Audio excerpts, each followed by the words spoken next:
Estamos começando mais um programa Favela Pode. Nosso objetivo aqui é a gente contar a história de pessoas que saíram das favelas ou saíram de situações de grande favorecimento social, independente do território, mas conseguiram vencer na vida e se destacarem na sociedade.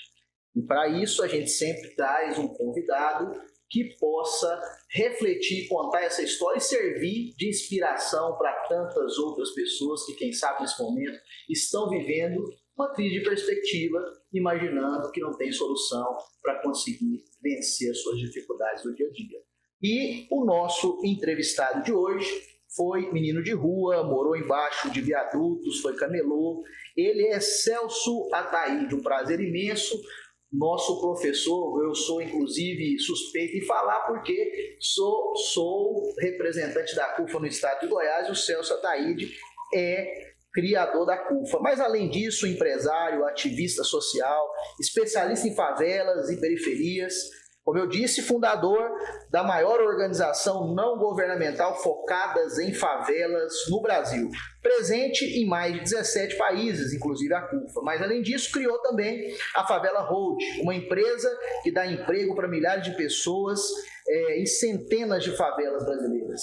Celso Ataíde é prestigiado por grandes nomes, recebeu prêmios internacional, discursou nas Nações Unidas, onde lançou a CUFA Global e deu palestra, inclusive, em Harvard. Também é criador da Liga Internacional de Basquete de Rua, que a gente está fazendo a segunda edição aqui em Goiás esse ano, a Libra, e de diversos outros prêmios culturais, sempre focado nessas populações de território de favela, o qual ele luta tanto para desenvolvê-los. É um empreendedor de impacto social mundial que acabou de ser reconhecido em Davos, no Fórum Econômico Mundial. Olá, Breno, olá, Celso, olá, Beatriz. Satisfação estar aqui com vocês, nesse momento. E continuando o que você havia falado, o Celso Ataíde, ele nasceu na Baixada Fluminense, onde viveu até os 7 anos. E aos 16 anos, ele já havia morado em 3 favelas, em abrigos públicos e também na rua. Ele foi criado na favela do Sapo, na zona oeste do Rio de Janeiro. Ele, autodidata, Celso é autor de alguns best-sellers e coautor dos livros Falcão, Mulheres e o Tráfico, Falcão, Meninos do Tráfico e Cabeça de Porco, sendo os 2 primeiros com o rapper MV Bill e os outros com o sociólogo Luiz Eduardo Soares. Seu 4º livro é o Manual dos Basqueteiros, a primeira publicação de basquete de rua que se tem notícia até hoje. A sua obra mais recente é o livro Um País Chamado Favela, escrito juntamente com o Renato Meireles, e hoje é o nosso entrevistado. Celso Ataíde, prazer imenso ter você aqui conosco no Favela Pode. Se Favela pode, então nós estamos podendo, vamos embora. Bom demais, hein? Então, Celso, de morador de favela a responsável por favelas de diversas partes do mundo, a favela pode? Na verdade, a favela sempre pôde, né? A favela, a gente às vezes ouve algumas pessoas dizerem que a favela precisa de voz. A favela não precisa de voz, ela sempre teve voz. Ela sempre precisou, a ela foi negado um microfone, um megafone, para que ela pudesse ter a sua voz amplificada, ampliada e escutada. E, portanto, a favela pode, sempre pôde, e o que as pessoas às vezes não ajudam é fazer com que ela consiga dar o seu salto. Mas a favela tem perna, a favela tem voz, tem ouvidos, tem decência, tem dignidade, tem inteligência. O que a gente precisa, na verdade, é ajudar a fazer com que as ferramentas estejam acessíveis a essas pessoas. Mas pode sim, pode muito. Celso, você sempre lutou para trazer o desenvolvimento desses territórios. Então, eu acho que o exemplo mais emblemático disso é a criação da Favela Road. São conta com 27 empresas. Você podia contar para a gente um pouco a respeito dessa experiência com a Favela Road, por que ela surgiu e como ela trabalha?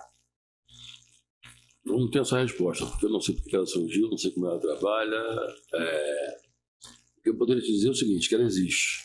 Né? Então, na verdade, tudo que eu fiz na vida nunca foi a parte de um planejamento, nunca fiz um business plan. Simplesmente vivi. E as coisas foram acontecendo e eu fui sistematizando tudo que ia acontecendo naquele mesmo dia. Não mudou muito, não. É assim até hoje. A questão é que a quantidade de coisas que a gente fazia agora aumentou. Mas a dinâmica é a mesma. Outro dia me perguntaram num lugar qual que era o nosso método. Eu disse que o nosso método é o foda-se. Então, assim, pega e faz. Quando você vem de uma família, de uma origem, de um ambiente, de um extrato social em que você consegue fazer uma pesquisa de mercado para saber com que tipo de atividade você vai trabalhar, no que você vai investir, aí a vida fica fácil. A gente não, a gente é parte do caos. Então a gente simplesmente está dentro do caos e começa a tentar encontrar alguma alternativa para poder sobreviver. E aquela sobrevivência, eventualmente, pode te dar algum caminho, pode te apresentar alguma direção e você só tem aquele caminho para poder ser seguido. Não tem outros caminhos. A CUFA foi assim e a Holding não foi muito diferente. Então o que aconteceu foi que eu usei, e eu uso até hoje, como filosofia, os pontos. Estou sempre mirando sempre o próximo ponto.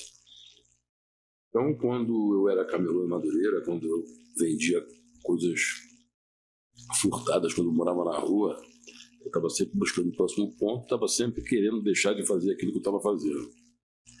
Quando eu resolvo criar a Holding em 2015 e efetivamente deixar a CUFA como membro dela, quer dizer, consegui deixar a CUFA como membro, mas não consegui deixar a CUFA porque eu descobri uma outra coisa que eu posso falar daqui a pouco. Mas quando eu decidi fazer isso, eu também não sabia o que era uma holding, não sabia como é que uma holding ia existir. Eu sabia que eu queria ganhar dinheiro, que é o que eu sempre quis fazer na vida. Eu moro num país capitalista, vivo num espaço capitalista, sei que o amor muitas vezes é um detalhe. Se você não tem dinheiro, você não tem absolutamente nada, você apenas vai virar um númerozinho na rua. E a rua eu já conhecia, a tragédia eu já conhecia. Eu sou PhD em ficar fudido. Tenho pós-graduação em ser fudido. E, portanto, ninguém precisava me ensinar isso, eu já sabia. E as pessoas que conviviam comigo, por mais que elas tivessem e vivessem desvantagem econômica, social, intelectual, elas não sabiam o que era morar na rua, não sabiam o que era disputar um ponto onde estava passando um vento com outro morador de rua e você podia acordar no dia seguinte esfaqueado ou simplesmente podia não acordar por conta de um vento que passava ali. Essas tensões eu convivi a vida inteira. Então, na verdade, quando eu começo a montar a holding, era simplesmente pensar em negócio. Pensar em dinheiro não é pensar em dinheiro, o dinheiro pelo dinheiro, mas o dinheiro pela possibilidade de você transformar a tua vida e do teu entorno. Então, ter dinheiro não é sair da rua. Ter dinheiro é você fazer a opção de você comer onde você queria e não comer no lixo. Ter dinheiro é você comprar uma roupa que você quisesse usar. Ter dinheiro é você comprar o que eu tinha mais... meu maior sonho era comprar uma bola de praia. Eu sabia que eu jamais ia ter uma bola de praia. Então, o dinheiro ele traz felicidade, sim, não sozinho, mas ele te dá a oportunidade de você consumir e tomar suas decisões. Quando você tem dinheiro, você vai no cinema ver o filme que você quer e não assiste o filme que o Estado quer te oferecer. Você ouve a música que você quer, você come aquilo que você quer. Então, ele traz felicidade na medida que quando você faz as suas escolhas, você então é feliz, porque ninguém vai ser feliz se não tiver liberdade para poder fazer suas escolhas. Os projetos sociais da CUFA têm ganhado cada vez mais visibilidade no mundo, né? As pessoas têm visto ela. E, no caso, essa liga, né, que no caso é a Libra, ela tem crescido muito. Hoje está em 12 países e nos 27 estados da federação aqui do Brasil. Então, e como que surgiu essa Liga Internacional do Basquete de Rua? Como eu falei, a gente não faz planejamento de nada. As demandas são tão grandes, as iniciativas são tão intensas, que a gente nem precisa pensar no que a gente vai fazer. Você olha para a mesa e tem ali um monte de coisas que você já deveria ter feito há muito tempo e você não teve tempo para poder fazer. A gente fazia um evento de rap, chamava Prêmio Tudo, e a gente fazia isso no Armazém 5. Obviamente que o que existia era o streetball. O streetball é a diversão de uma única cesta, com 3 de cada lado, sem muitas regras. Isso já existia. E no nosso evento, de repente, os caras pegaram uma lata de lixo e começaram a jogar. Surgiu uma bola que não era de basquete, começam a jogar ali. Um cara de uns 2 metros de altura segurando uma lixeira, os caras começam a jogar basquete.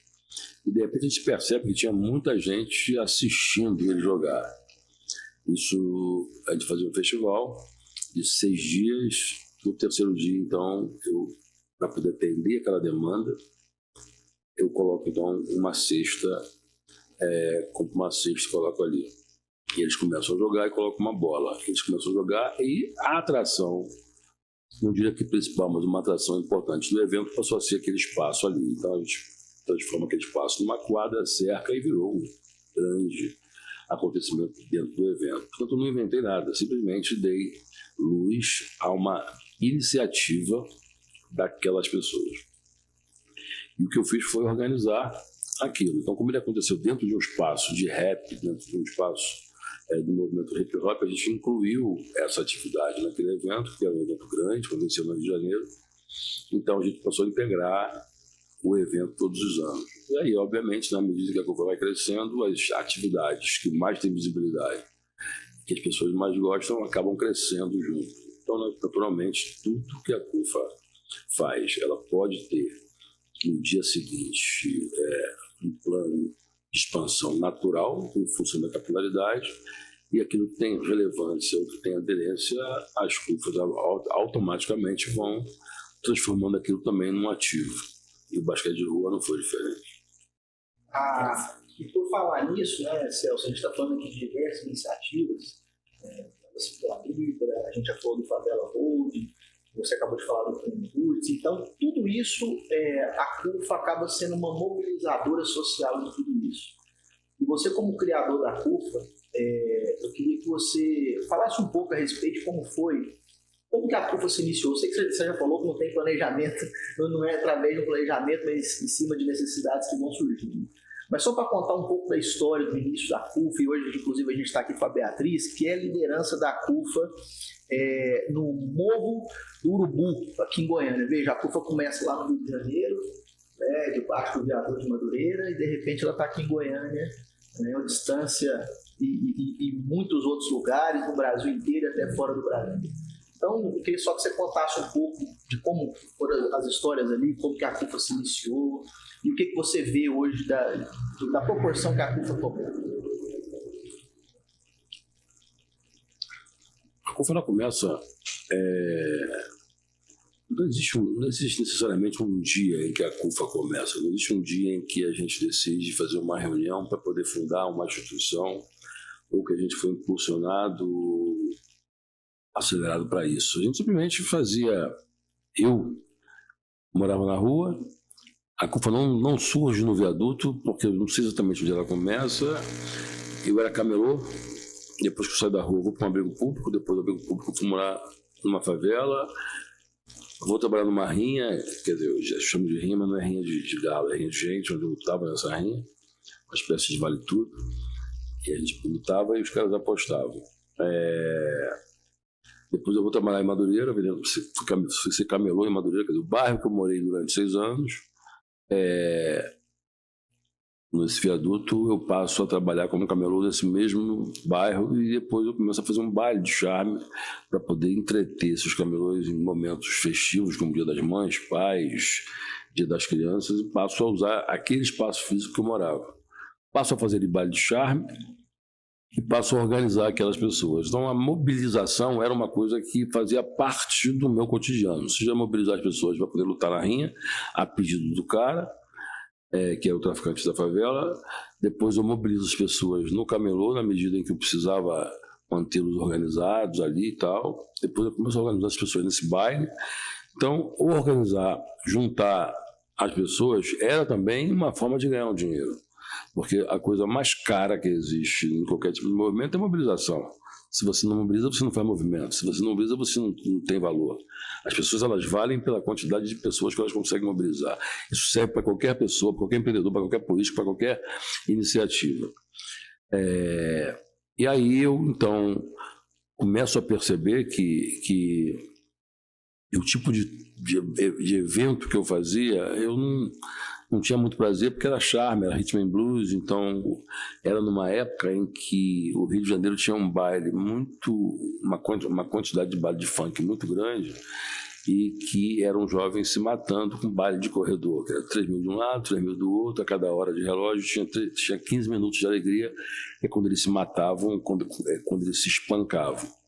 E o baile de charme não tinha isso. O baile de charme eram jovens das mesmas famílias, mas era como se um estudasse música clássica e o outro gostasse de futebol. Então um era mais popular e o outro mais clássico. Então tinha um comportamento diferente, porque aquele tipo de cultura demandava aquele tipo de comportamento. Não estou dizendo que quem joga futebol é mal educado, não, mas normalmente é mais desbocado, normalmente é mais despojado e etc. E quem pratica determinados esportes, como natação, tem uma espécie de comportamento e de comportamento diferente mesmo. O fato de ser um esporte mais elitizado, então, enfim, tem um pouco mais disciplina, como o judô, por exemplo. Daí, eu tinha aprendido a ser revolucionário na favela. O problema é que eu tinha entendido que eu deveria ser revolucionário na favela, e o discurso do baile de charme era os pretos dançarem juntos, bem arrumados, e não brigar.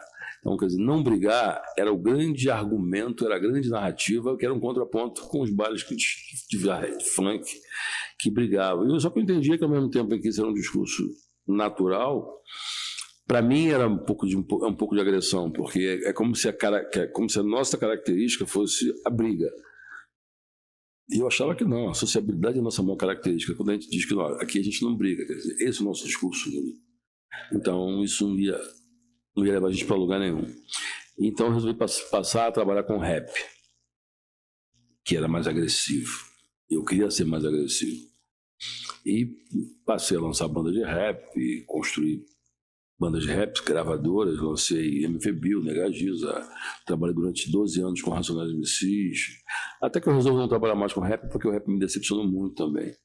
Ao mesmo tempo em que ele tinha o seu quê de revolução, eu me tornei o produtor mais importante do rap, uma vez que eu tinha as bandas mais importantes, na medida em que eu fazia os eventos mais expressivos no Brasil, as grandes bandas, como Mos Def, Public Enemy, Jay-Z, queriam vir ao evento que eu fazia.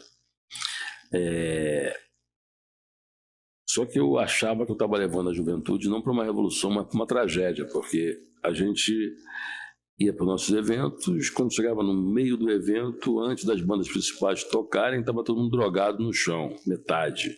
Então era o tipo de ambiente que eu não queria que os meus filhos tivessem. Então eu não estava vendendo revolução, estava vendendo desgraça, eu estava levando os filhos das pessoas para um caos. Eu não conseguia ver revolução naquele tipo de coisa que eu fazia, e resolvi então não trabalhar mais com hip hop. E a culpa não é do hip hop, como a culpa não é quando a culpa também não é da igreja, por exemplo, ou do centro espírita. As lideranças é quem podem ser responsabilizadas pelo que elas fazem e não pelo que elas discursam, porque há muitas vezes contradição entre aquilo que você está pregando e aquilo que você está fazendo. Então o hip hop não era culpado disso, mas eu percebia que as bandas com as quais eu vivia, que eu convivia e que pregavam, não estavam levando esse discurso e estavam induzindo as pessoas a acreditarem no que eles estavam dizendo, mas não no que estavam fazendo. Então eu resolvi criar a CUFA, que era uma ruptura na prática entre as bandas de rap que discursavam e as bandas de rap que efetivamente tinham compromisso com aquilo que estavam cantando. E aí foi um parto na época muito grande, um parto difícil, porque foi fácil. E é onde a CUFA surge ali, onde eu não somente tinha que fazer essa ruptura, como construir um movimento. E você não pode construir um movimento sozinho. Então eu começo a juntar um monte de gente que faziam rap, que faziam parte da cultura hip hop, seja grafiteiro, DJ, MC, e começo a construir uma ideia para eles que contrária à ideia que tinha sido vendida para eles, porque a gente é de esquerda, né? A gente sempre foi de esquerda, os movimentos sempre foram de esquerda, o movimento negro, etc. Só que vendiam para nós que a gente não tinha que ter dinheiro, vendiam para nós que a gente tinha que jogar o nosso dinheiro fora, que a gente não podia ter poder, prestígio. Quem tinha um pouco de dinheiro acabava ficando um pouco envergonhado de ter, como se fosse crime. E ainda é assim. Os movimentos ainda são assim. Tanto que eu defendo que nas favelas a gente tem o quarto setor, que a ONG não pode se orgulhar de não ter dinheiro olha, eu não quero dinheiro. Pô, como você não quer dinheiro? Você está aqui, está com a luz acesa, você está gastando. Você sair de casa para poder fazer uma reunião, ainda que seja para discutir ideologia, você está gastando. Então, o dinheiro, na verdade, é a base da economia. E todo mundo precisa. Se você quer ter um filho na escola, a qualidade da escola vai depender da quantidade de recursos que você vai ter que pagar. Não fomos nós que inventamos o dinheiro, e ele sempre existiu em vários tipos de moeda. Seja escambo, não importa a forma como esse dinheiro existe, se é digital, se é físico, ele existe e você precisa produzir. E as favelas sempre, como os movimentos negros, sempre renunciaram a esse tipo de coisa. Eu dizia que isso era uma grande contradição nossa, e a gente estava sendo picado pelos discursos ideológicos e sem entender o quanto a gente estava sendo ingênuo. Quando as bandas de rap diziam, não, eu não vou na Rede Globo Televisão. Mas você vai onde? Eu vou na MTV. É o segundo maior conglomerado de mídia, que é o Grupo Abril. Quer dizer, se você não vai aqui porque tem racismo, o outro não é muito diferente. E as TVs comunitárias gostariam de ser a Globo. Então, na verdade, como é que você muda as estéticas, as narrativas, se você está longe dela? Então, eu fui começar a colocar dentro dos movimentos que a gente não podia apenas cantar a favela, a gente precisava, na verdade, democratizar a riqueza. E sem participar da riqueza, você não tem como democratizá-la. Então, a CUFA surge nesse momento em que a gente começa a fazer essas reuniões e as pessoas começam a acreditar nesse discurso, começam a colocar isso em prática em alguma medida e a gente começa a crescer. Mas eu acho que o crescimento da CUFA ele se dá não é nem por isso, é porque cada um é dono da sua riqueza. Eu queria construir uma instituição em que eu não fosse o dono, não fosse o chefe, não fosse o comandante de ninguém. Cada um, seja no Morro do Urubu, em Goiânia, seja no Complexo da Maré, seja na Vila da Rocinha, quem construir riqueza será o dono dela. E quem conseguir dormir a noite inteira, dormir os finais de semana e produzir menos, será também, na verdade, o dono do caos que vai construir para a sua vida. Então, a democratização da riqueza e, sobretudo, a liberdade que as pessoas vão ter a partir do que produz é a nossa tônica. Então, as pessoas querem e queriam ser da CUFA exatamente porque sabiam que não estavam trabalhando para mim. Era muito injusto que eu chegasse aqui hoje e dissesse, olha, isso aqui está tudo no nome da CUFA, eu não gostei do teu corte de cabelo e, portanto, você pode ir embora que a partir de amanhã eu assumo isso aqui como se fosse um banco, onde o dono do banco é dono de todas as agências e todo mundo fosse seu gerente. Então, quando você dorme, acorda, põe a tua família inteira, teus amigos inteiros para trabalhar aqui, você sabe que por mais que você diga que isso aqui é nosso, você sabe que não é, porque não tem o meu nome aqui, eu não tenho nenhum direito sobre isso aqui. É teu, está no seu nome, e é por isso que a CUFA não permite que ninguém use o nosso CNPJ. Tem gente que acha, mas poxa, seria muito mais fácil se fosse com o CNPJ da CUFA do Rio de Janeiro. Sim, só que não seria teu. E a gente luta pela tua liberdade, e não pela opressão nossa em relação a você. Ótimo. E hoje, já que a gente está tocando aqui nesse momento na CUFA, a nossa plateia de hoje recebe uma liderança da CUFA, que é a Beatriz Tatiane Vilela, é liderança aqui em Goiânia, no Morro do Macaco. O microfone está contigo, Beatriz. Faz o que você quiser, manda ver. Celso, e assim, diante de trabalho, projetos, como que você se sente dentro dessa amplitude que foi criada ao longo desse A cada dia que passa, eu me sinto mais frustrado, mais decepcionado. A cada dia que passa, eu me sinto mais desanimado e mais triste.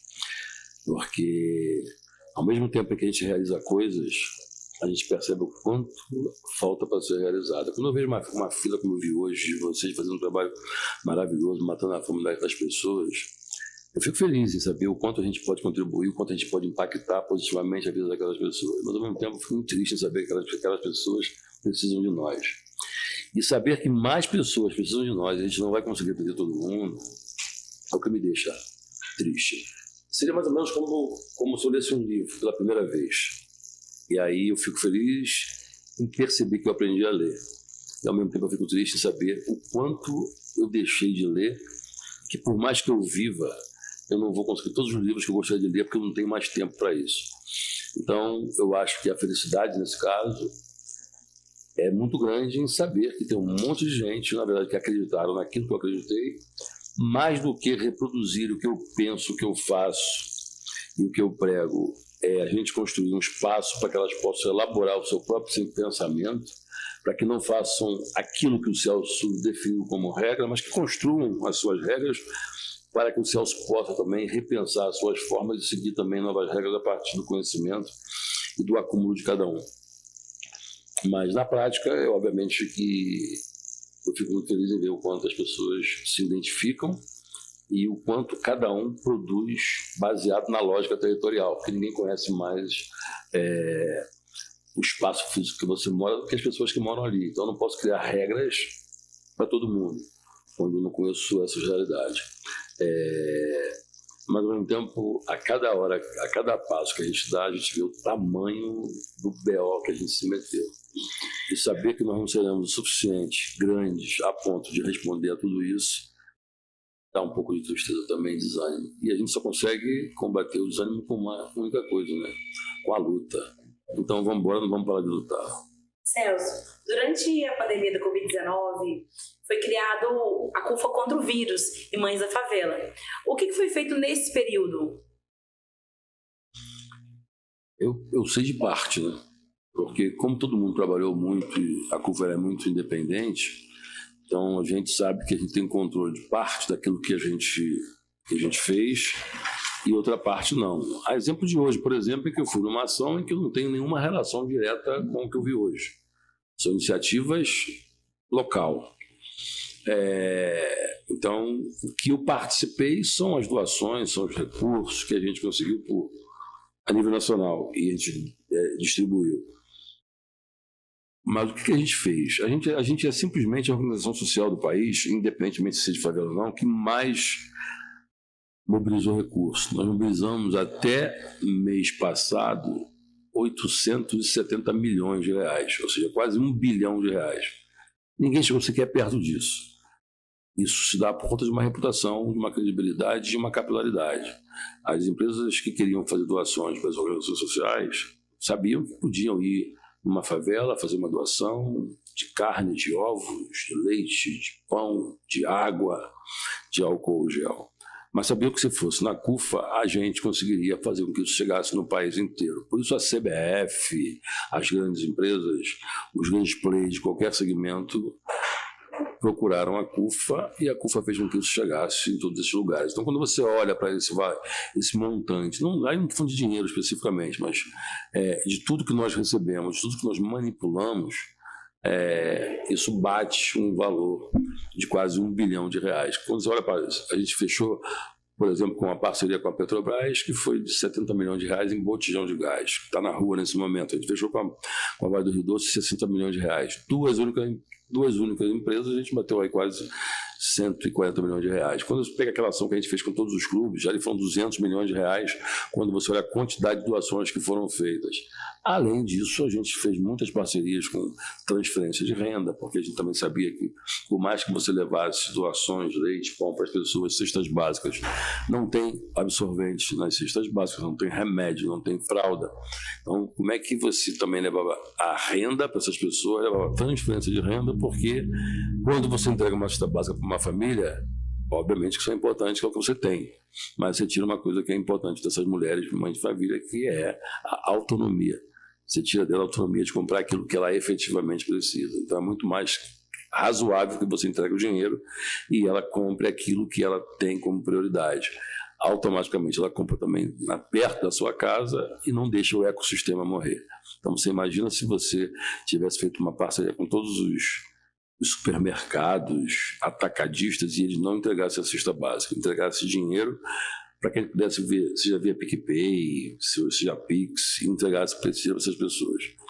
Elas receberiam esse dinheiro, comprariam comida, porque é a base da pandemia, e essa comida ia sair novamente dos balcões, dos hipermercados, também dos supermercados, não ia matar o ecossistema local. Então seria mais barato, inclusive, para um mercado que dá para nós uma cesta e tem que pagar a logística. Então, são formas e são pensamentos, mas a gente também sabe que os empresários no Brasil sempre acham que a favela vai fazer um mau uso do dinheiro. Eu não vou mudar dinheiro porque eles não sabem o que eles fazem com o dinheiro. A favela não sabe votar. A favela não sabe nada. Ok, a gente não está em condição de ficar exigindo muito. Então tá bom, me dá o que você quer me dar, porque nesse momento eu preciso de qualquer coisa que você me entregar. Mas na prática a favela sabe votar. A diferença é que ela vota naquilo que ela tem interesse, que pode ser numa dentadura. E aí você pode dizer que ela vende o voto dela. Ela vende o voto dela, sim, para um jogo de camisa. Só que você, como é rico, você também vende o seu voto. A diferença é que cada um vende por um preço mais barato ou mais caro. Mas todo mundo vende o voto, porque voto significa interesses em segmentos ou interesse pessoal. E aí você acha sempre, como na condição de rico, que o pobre não sabe votar, porque ele está votando para interesses que não são os seus. Isso se dá a nível do pensamento, da reflexão. Celso, agora falando aqui do... Eu tenho prazer de conviver com você, não pessoalmente, mas diariamente, através da CUFA, de tudo que a CUFA gera e produz. Eu sim, tenho uma impressão pessoal que eu te vejo assim como uma pessoa que à frente, às vezes, do tempo. Por exemplo, duas coisas que você fala que pouca gente fala, pelo menos essa impressão que eu tenho. Empreendedorismo social e quarto setor. Você acabou de receber o prêmio de empreendedor de impacto social no Fórum Econômico Mundial, por isso, inclusive. Então, mais uma prova de que essa impressão aqui é verdadeira. Fala um pouco sobre isso, empreendedorismo social, como que você pensa isso? E você já deu um toque aí no quarto setor, mas eu acho que é uma coisa para explorar, que até eu quero aprender um pouco mais sobre isso, para poder construir também essa narrativa. A vida é feita de narrativa. A sociedade é feita de narrativa. Tudo que você fala, tudo que você faz, tudo que você pensa, alguém construiu isso antes de você, ou quase tudo. Quando você fala mamãe, papai, alguém definiu isso, você só reproduz. Quando você fala de empreendedorismo, a academia que define o que é empreendedorismo. Quando você fala em empreendedorismo social, a academia que diz isso. O que nós, da favela, contribuímos é apenas com receber essas informações e executar. E são eles que vão dizer se o que nós fazemos é ou não empreendedorismo. Se é ou não empreendedorismo de impacto social. Então, acho que o que a gente precisa fazer, o que a favela precisa fazer, é começar a questionar aquilo que colocam como regra e começar a elaborar. E não aceitar simplesmente como verdade absoluta aquilo que a academia nos coloca, porque não necessariamente o que eles constroem serve para nós, nem como narrativa, nem como argumento, nem como uma resposta. Então, na favela você não ouve as pessoas falar trade, share, network, match, entrega. Ninguém na favela, ou poucas pessoas na favela, fala, pô, eu sou empreendedor. Quem quiser tirar uma onda até fala. Mas não é a expressão que você fala, aqui eu me viro, dou meus pulos, faço meu corre. Ele está empreendendo. Mas ele não usa essa expressão porque naquele território, naquele ambiente, não é essa expressão que é usada. Não faz parte da linguagem. Não faz.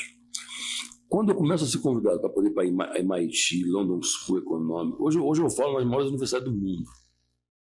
Lancei livros nas maiores universidades do mundo, como Columbia, em Nova York, como London School, na Inglaterra, como MIT, nos Estados Unidos, em Boston. E, na verdade, eles falam uma linguagem universal, que é a linguagem do asfaltês, independentemente do idioma.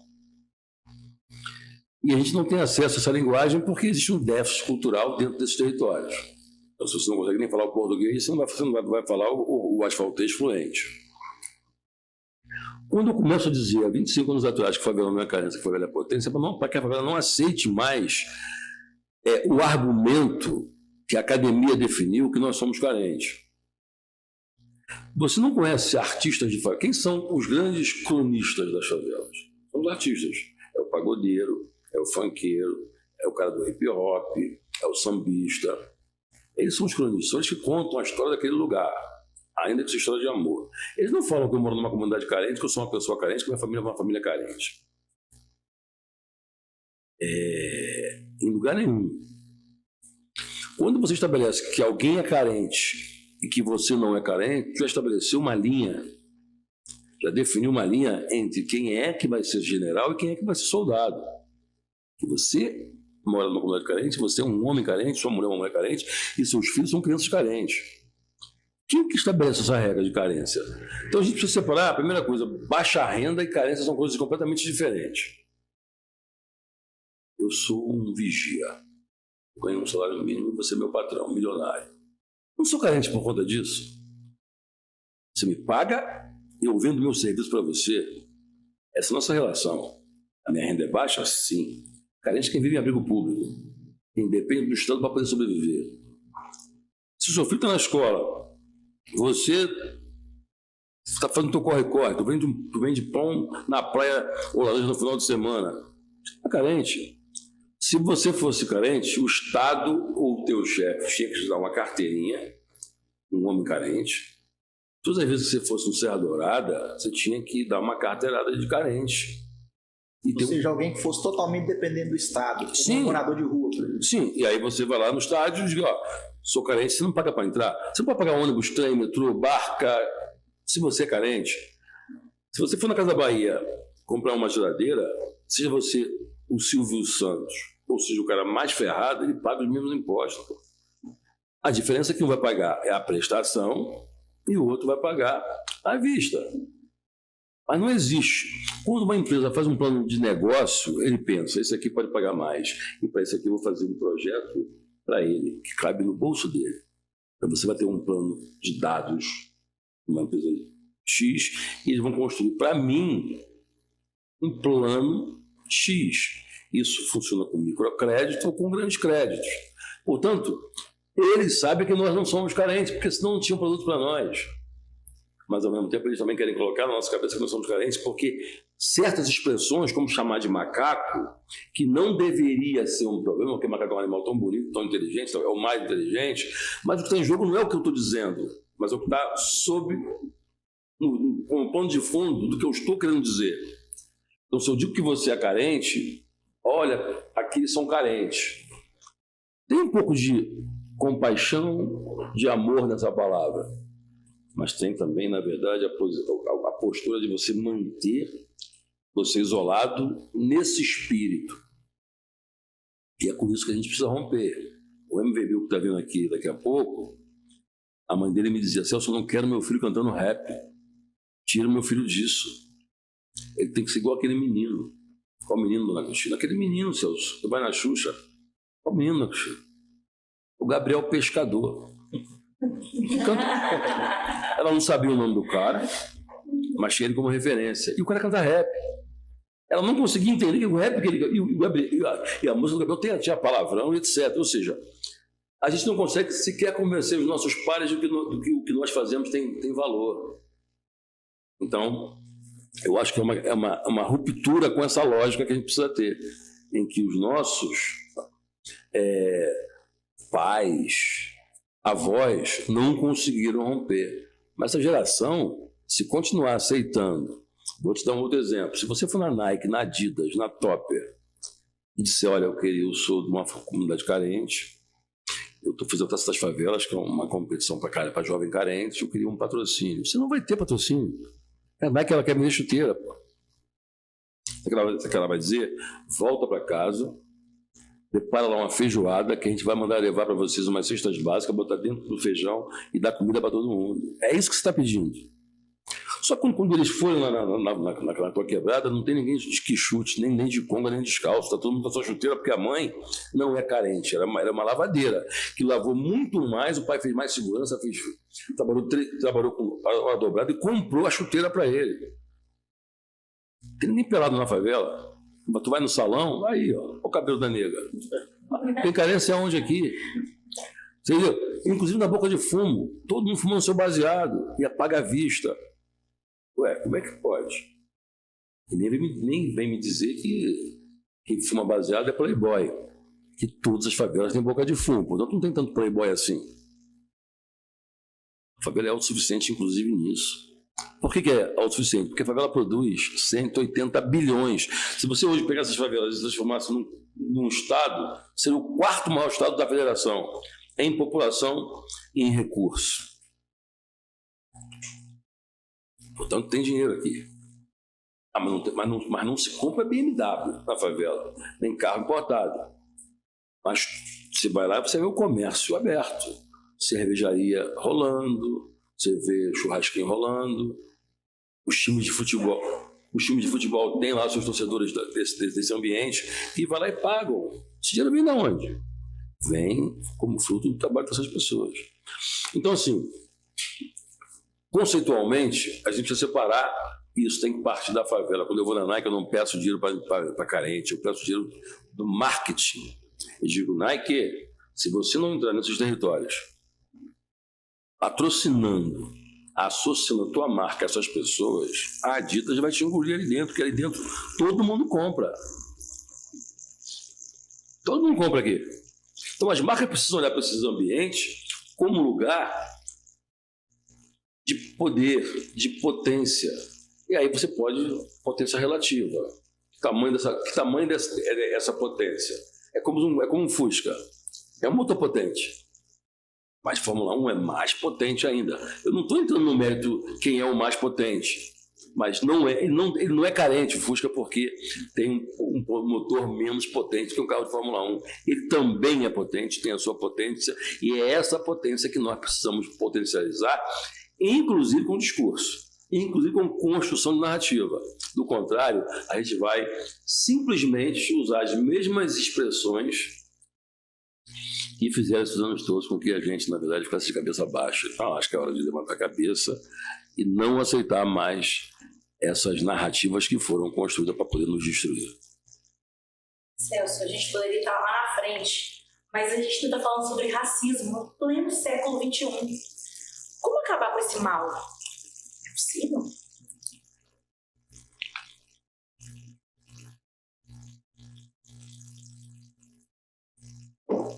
Parece que, às vezes, a gente acha que a gente vai acabar com o racismo com um toque de mágica, né? O racismo não é uma... Você não acaba com o racismo com leis. Você pune racista com leis. Mas o racismo ele é ideológico. O racismo ele é fruto de um comportamento ideológico. As pessoas acreditam que elas são melhores do que as outras. Porque isso foi vendido, isso foi concebido. O racismo no Brasil, por exemplo, até pouco tempo atrás, até 1945, capoeira era proibido por lei.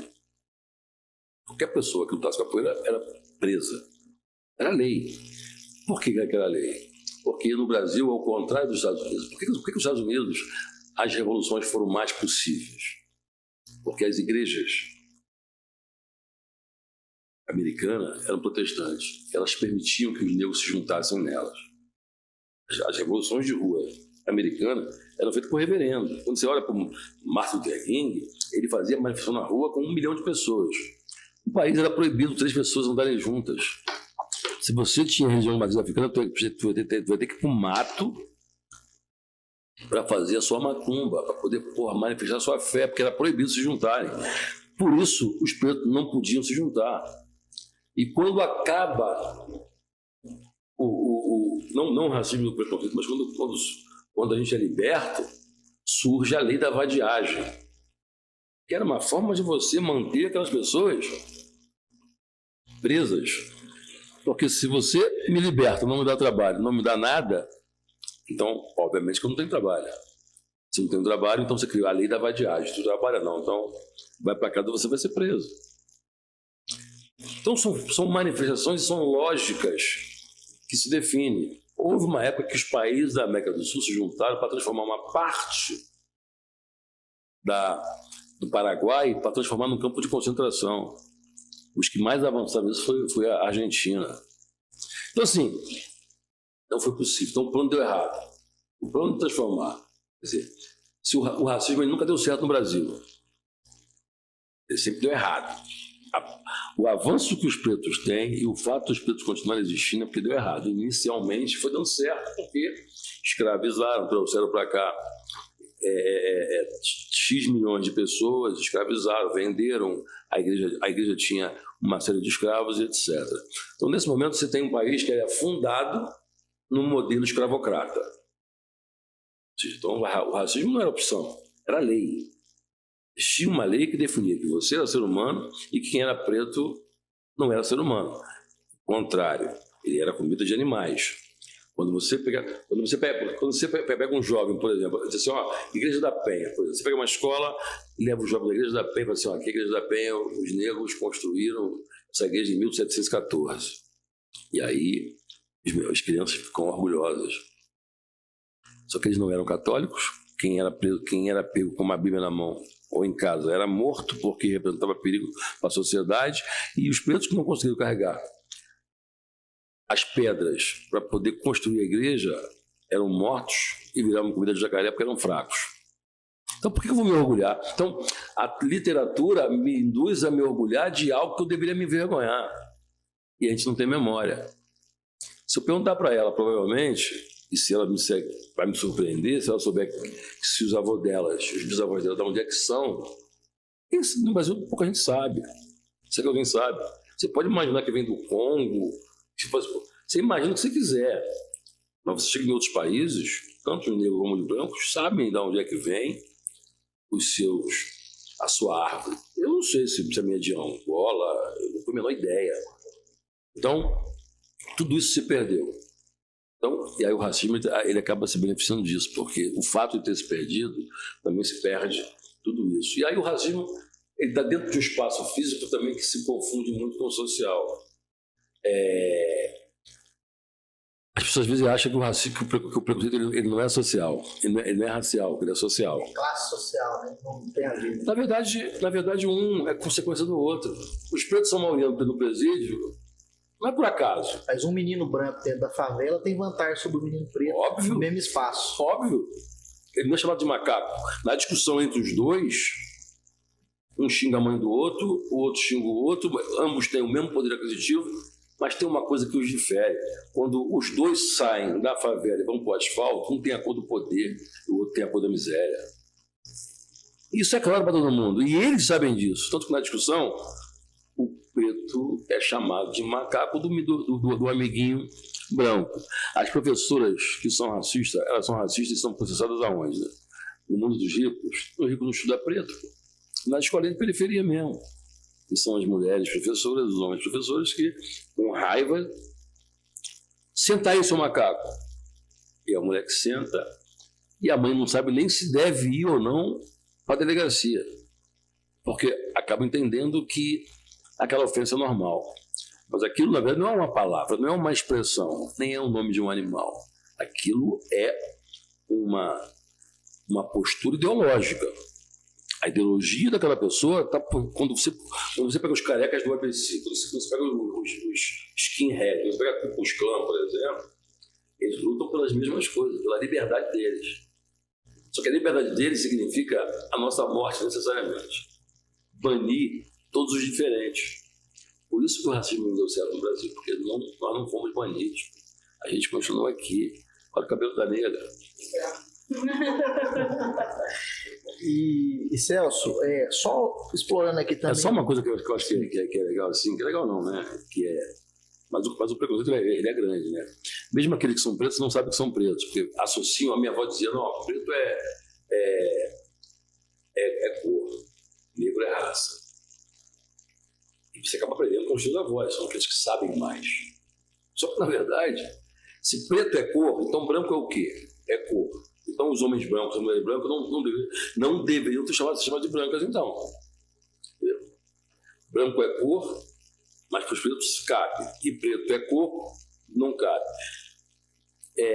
Negro, os negros mais radicais não aceitam sequer essa expressão. Porque negro é sinônimo de bárbaro. E bárbaro é sinônimo de escravo.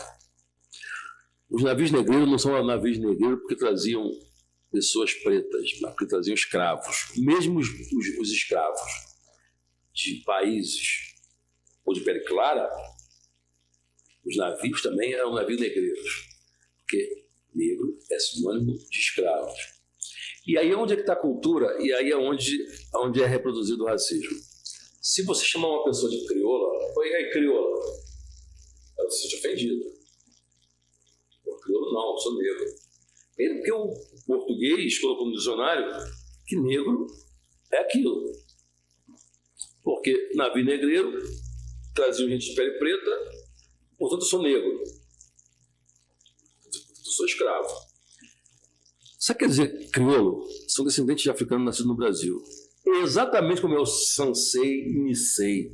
Só que o Nisei, ele sabe o que significa ser Nisei. Então ele não se ofende quando você chama de Nisei. E o crioulo se ofende porque não sabe o que é aquilo. Como você não democratiza essa informação, vira um xingamento. Então quem deseja me xinga de crioulo. E eu, por não saber o que aquilo significa, eu me sinto ofendido. A hora que você está todo na mesma sala, você que é crioulo? É isso. Agora você não vai me xingar mais, porque eu sei o que significa e você também sabe. Então não perde sentido, a piada perde sentido e o xingamento perde sentido. Então, a educação faz com que o racismo também se perpetue. Porque existe uma sociedade com déficit cultural. E esse gap vai destruindo e vai processando. E aí você tem, na verdade, a felicidade pensada por uma raça só. E aqueles que são esteticamente não negros para um determinado público, porque um monte de gente como você, por exemplo, pode não se achar negra. Mas se for em qualquer país do mundo, você é. Aí nos Estados Unidos você vai achar que você é o quê? Se for mais, você é latino, porra, você não é branco nos Estados Unidos. Você é uma raça menor. Faz parte do mundo latino.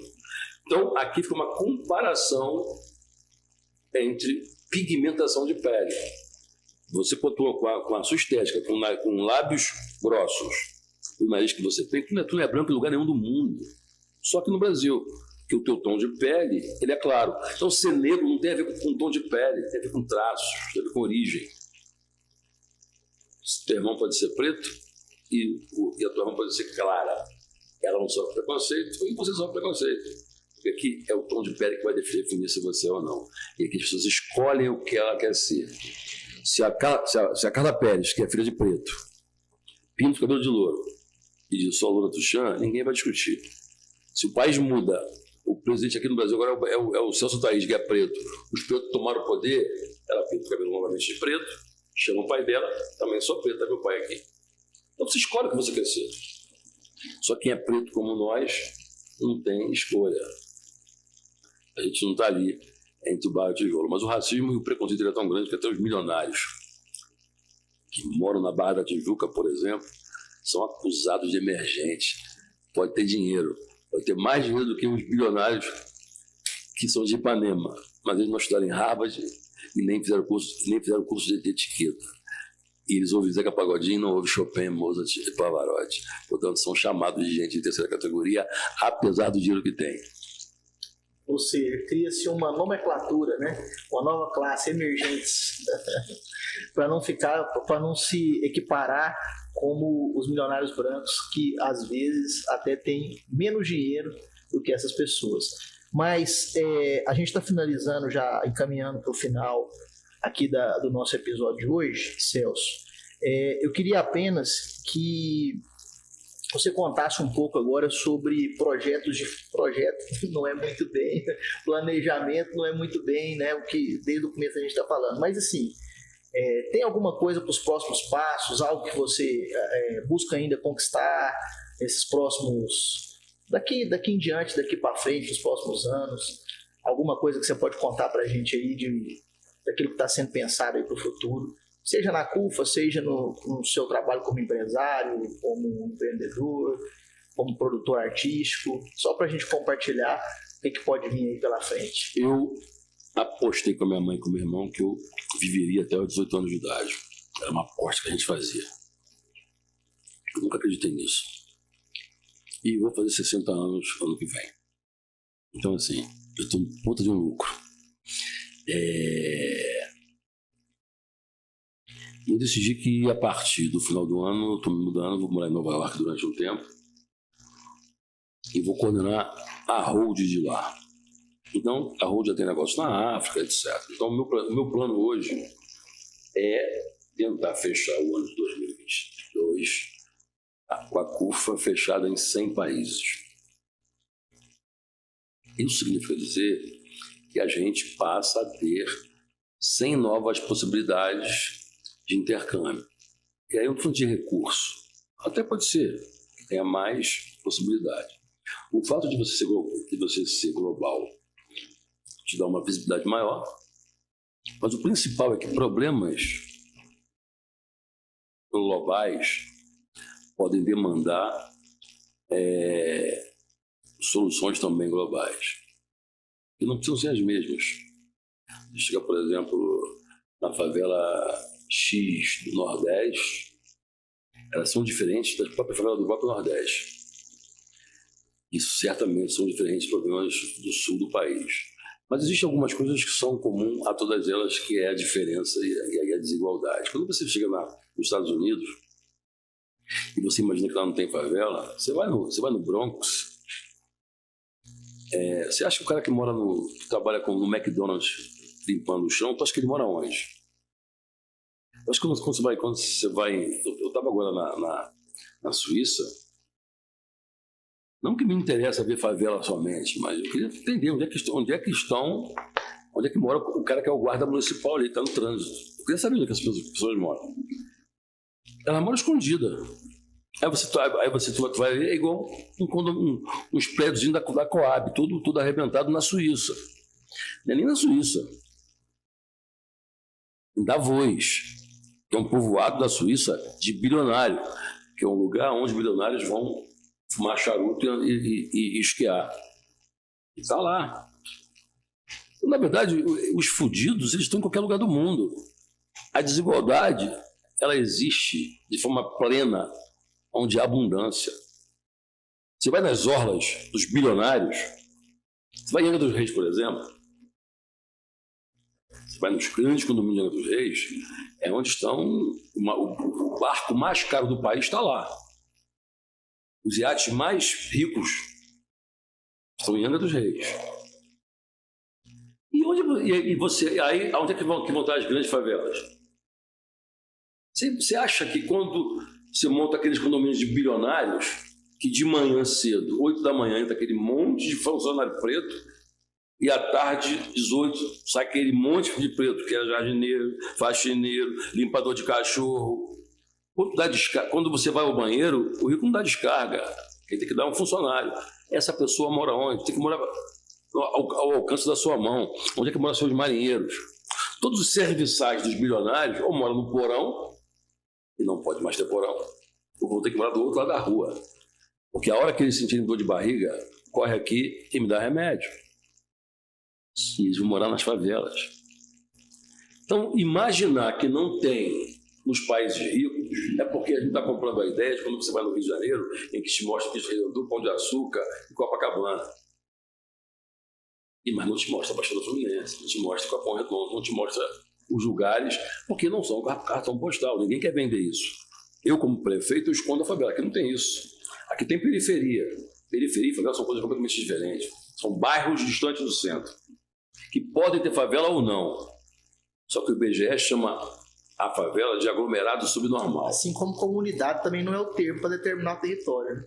Então eu te pergunto, se um prefeito me disser, olha, não existe favela aqui na nossa cidade, beleza? E existe aglomerado subnormal? Que é só uma nomenclatura que o IBGE usa. Está lá, os aglomerados subnormais, que são assentamentos, são invasões, são comunidade quilombola, ribeirinho. Favela não é morro, não é íngreme, não é plano. Favela são espaços físicos onde as pessoas vivem de desvantagem social e econômica. Ponto. Pode ser mais tenso, menos tenso, mais intenso. São esses espaços. Onde eu fui agora era uma favela. Vai ter favela ainda mais tensa que aquela, mais pobre que aquela ou menos. Quer chamar de quê? De vila? Ok. Chama de quê? De comunidade carente? Ok. São sinônimos. Não chama o nome que quiser. Pode, inclusive, chamar de Paris, se quiser. Ali é uma Paris. Uma Clermont-Ferrand. Escolhe o nome que você quer. Mudar o nome é simples. Foda é você mudar a realidade. E quem aceita a nomenclatura é igual preto e a preta. Não me chama de marrom bombom, de moreno noturno, de escurinho, de marronzinho. Eu sou preto. Achando que está me ajudando. Não está me ajudando. Tu está maquiando, achando que eu tenho vergonha disso. Então o preconceito é teu. entendo também que para muitas pessoas me chamar de preto, ela não tem certeza se vai estar me ofendendo ou não, vai depender de como eu penso. Como ela não sabe o que diz, como você em relação ao zoom afetivo. Você vai chamar de quê? De homossexual, de travesti, de gay, de quê? Chama de quê? Como é que você fala? Você precisa ser letrado naquele tema para poder saber como é que você fala. Deficiente físico, portador de deficiência, aleijado. Se você não é letrado naquele tema, você vai errar. E aí é onde o preto e a preta precisam educar as pessoas, não brigar com elas, aonde a mulher tem que educar os homens machistas e não brigar, porque brigar é fácil. Educa. Chama atenção, chama no ouvido. Querido, não fala isso que é feio. Do que sair xingando e trazendo o cara contra você para a vida inteira. E ele ainda te chamar depois de que você é uma mulher maluca. Então, você pode muito tentar, na verdade, se você é um deficiente, em vez de xingar alguém que te chamou de aleijado, não é maldade muitas vezes, é simplesmente a falta de conhecimento. Ele chama, inclusive, se tiver um parente, ele também chama daquele jeito. Então, é hora de você chamar a pessoa e mostrar para ela o quanto ela está equivocada naquele tratamento. Então, eu acho que ser educado, inclusive, é isso, reeducar ou educar as pessoas, também precisamos ter um tato muito grande. Do contrário, a gente vai brigar com todo mundo e no final a gente sequer consegue convencer a pessoa com quem ou contra quem a gente brigou, porque a gente não a convenceu quando o nosso papel, seja em relação ao movimento negro ou qualquer movimento social, é convencer as pessoas do quanto elas estão equivocadas naquele tipo de pensamento. Mas, para poder te responder de forma objetiva, o objetivo agora é montar, sem fechar a CUFA até o final do ano, em 100 países e automaticamente desenvolver novos padrões, novas narrativas e criar uma grande integração e criar novas soluções para os problemas que a gente vê por aí, que certamente a gente pode ajudar o Bronx a resolver problemas que as soluções a gente já encontrou, como podemos ser ajudados por favelas do Japão, que eles encontraram tecnologia para resolver seus problemas e nós não. Inclusive, a CUFA já esteve na ONU, já inclusive para levar essas soluções, se tornou uma referência aí, nas soluções que buscam para os problemas das comunidades brasileiras. Fabiola, Beatriz, acho que a gente teve uma aula aqui hoje, se tivesse mais tempo a gente ia continuar falando até amanhã, então eu vou deixar você fazer as suas considerações finais. Obrigado pela sua participação com a gente hoje aqui, Beatriz, da CUFA em Goiânia, no Morro do Urubu, mas de todo lugar aqui onde a CUFA está agindo. Para mim é um motivo de muita alegria estar aqui participando, né? Esse grande mestre, um exemplo, um espelho, né? De experiência dele. Tá bom, espelho. Muito obrigada por essa oportunidade. Fabiola, suas considerações finais. É uma satisfação apresentar com vocês esse projeto maravilhoso e realmente é uma satisfação aprender com você, porque a gente está aqui conversando e aprendendo, é uma aula. E você falou, na verdade, muito, tudo que você falou foi relevante, tudo mesmo, e eu espero que as pessoas compreendam a importância do respeito com o outro. Foi incrível. Celso Ataíde, muito obrigado pela moral que deu para nós passar esse tempo aqui conversando um pouco a respeito de tudo da sua vida. Muito obrigado. Agradeço, convidem sempre, embora não virei. Pelo menos uma vez por ano, pelo menos, eu venho. Até porque na medida que a CUFA cresce, mais presente eu fico, mas eu venho pouco aqui, por uma razão também muito óbvia. Eu vou menos aonde eu tenho menos problemas. E como aqui você toca com maestria, eu não tenho o que fazer aqui. Eu preciso que você me ajude a administrar todos esses espaços. Então, parabéns pelo trabalho, parabéns a todo o time de vocês. E só uma informação que o Zezé vai ficar muito chateado contigo, porque esse nome é Favela Pod. Ele estava pensando em fazer um podcast com esse nome. Então, Zezé, se você estiver ouvindo, eu não falei nada para ele. Eu não deixei vazar aquela tua mensagem para mim. E avisa lá pro Condizila que vocês caíram, que vocês vão ter que inventar outro nome, falou? Já tá registrado, Zezé. Foi mal. Muito obrigado, gente. Então, assim, com essa aula de hoje do Celso Ataíde, a gente vai encerrando essa edição especial do nosso podcast Favela Pode. Agradecer ali a produção do Dênio Oliveira, do Saulinho, que está ali atrás das câmeras, mas que pensaram em tudo, produziram tudo. E até o próximo episódio, sempre às segundas-feiras, 19h30, do Favela Pode. Até mais.